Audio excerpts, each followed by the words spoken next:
Greetings! In the care package I recently received from Paula, she included a small container of Qor's light dimensional watercolor grounds. As I've never tried any kind of watercolor grounds before, I'm really happy this was part of the things she sent me. I found a small empty tin lying around and figured that it would make for a nice object on which to try the grounds. According to Qor's website, the purpose of this ground is to create a lightweight dimensional absorbent surface similar to cold press watercolor paper. It can be applied smoothly or used to create a highly textural layer. Watercolor washes lift easily, including colors that are usually listed as staining.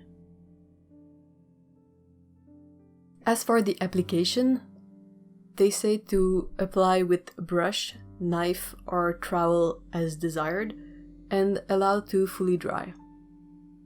This product is non-leveling and will retain the tool marks in the dried surface. Use a wet application tool to create a more even layer. Thicker applications may take several days before they are ready to be painted. I'll put a link in the description box if you want to go check out Qor's page on how to use their various watercolor grounds. I cleaned up the lid of my tin with a paper towel and some rubbing alcohol and proceeded to apply a layer of grounds with a spatula knife. Off screen, I also have a container of water handy. I tried various other tools to try and get a smooth surface, but couldn't quite make it happen. I tried a larger spatula and parchment paper. I don't really want to use a brush for this, not on this first try at least. I want to get a better feel for the substance before I possibly ruin a brush in it. I will put a small layer on a spare piece of cardboard too, so I have a surface to swatch paints on before applying it to my tin.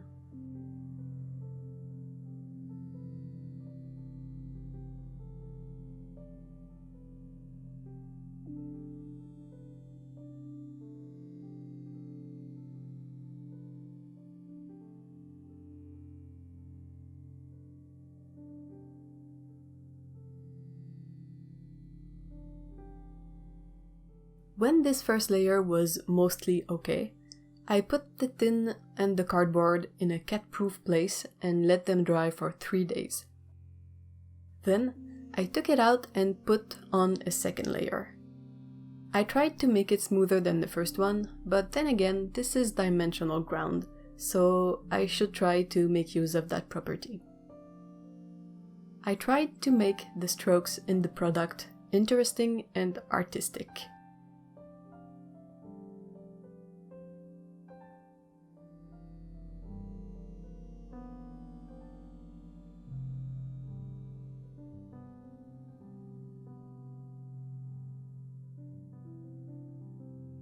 And I put it off to dry for another 3 days.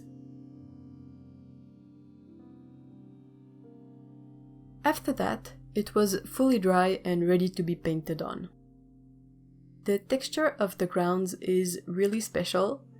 It is subtle and feels a bit like foam or sponge. The surface is soft and has a little bit of give when I press on it, but for the thickness I put on, it doesn't leave an indent. I was able to easily remove the odd dry bits of ground from the side with my fingernails. To be consistent, I thought I'd use the QoR Watercolor Paints so I can get a feel for how the company has made these two products to work together. You can use any brand of watercolors on this base, but for my first try, I'll go with QoR.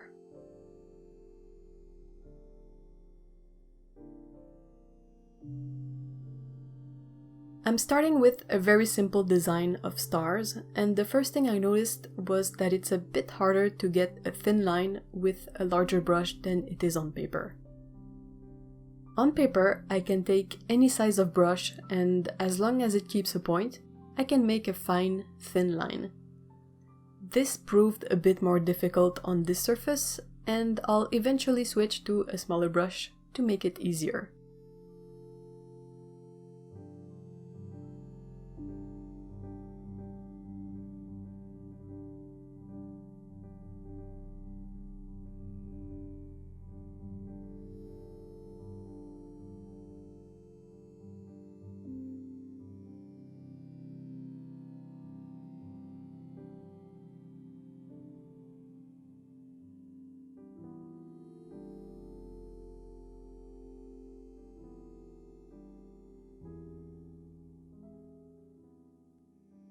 Next thing I wanted to try out was to make a wash over the surface, to see if the grounds behave similarly to paper for that method.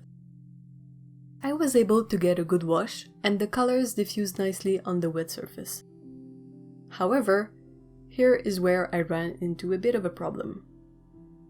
The paint takes a very long time to dry.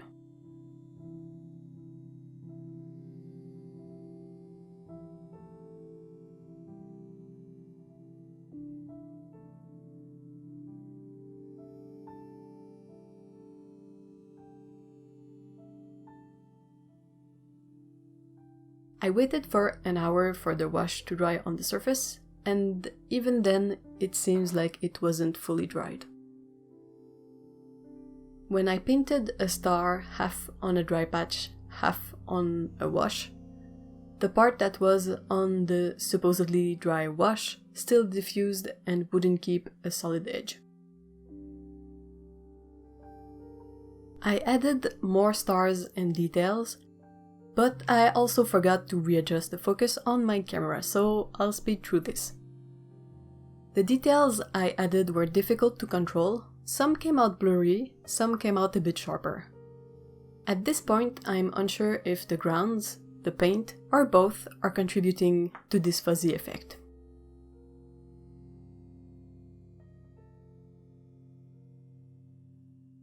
Here is the tin up close. Some dots I made really spread out, some stayed smaller. The little circles didn't seem to blur that much. It's a bit difficult to predict how things will come out.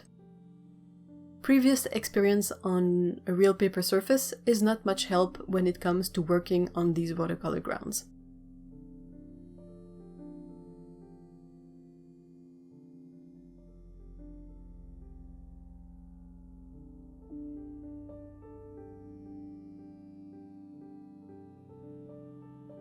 I let the tin dry for a full day before picking it up again.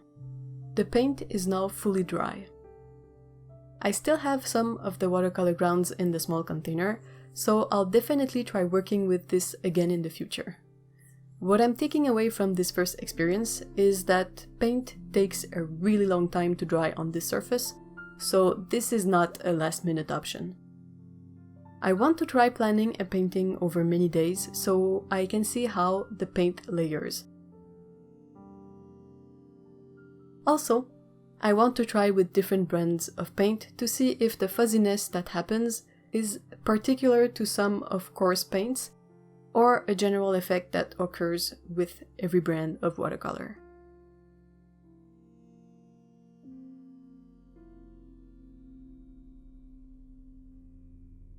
Overall, I think it's a pretty fascinating option to transform almost any surface into one that can take watercolor. But I have doubts about how far the rendering can be pushed on this surface. It's definitely different than paper. Have you painted over watercolor grounds? What about the gold, iridescent, or black watercolor grounds? Let me know what you think. Have a great day. Bye bye.